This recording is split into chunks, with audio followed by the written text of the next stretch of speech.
The Briars at Mount Martha in Victoria is a property steeped in history, one of the region's first pastoral runs.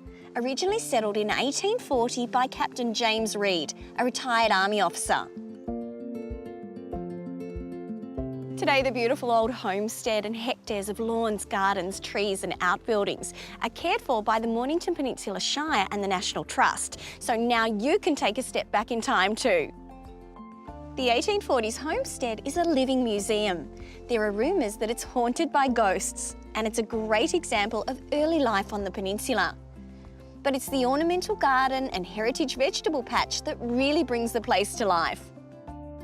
The ornamental garden still contains many of the features of a grand Victorian garden. So you can still see a lot of the old elms and conifers that were planted along the old driveway. And the garden itself has lots of historic plantings. So things like old bush and climbing roses, some old box hedging, and of course some ancient camellias, like this beauty right here.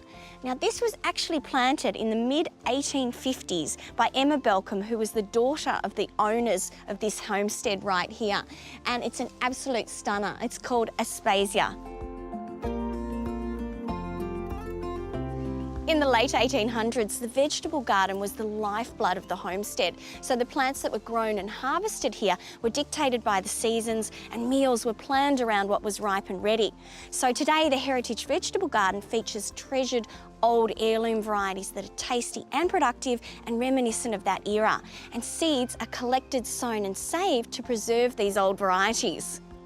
Like a radish China rose, a Chinese heirloom variety with showy rose-coloured skin. Or gorgeous crimson-flowered broad beans, an original variety from 1878 that lights up the winter garden with vibrant crimson flowers. And Florence fennel, with edible bulbs and leaves with a subtle anise flavour. The homestead and the 230 hectares of land that surround it have a special place in the history of this region. It's also a site of cultural significance for the Boonwurrung Aborigines, and the property's wildlife reserve is a haven for local plants and animals. I really think there's no better way to delve into our past than by visiting places like this that give us a glimpse into the lives of the people who lived, worked and gardened on these special properties.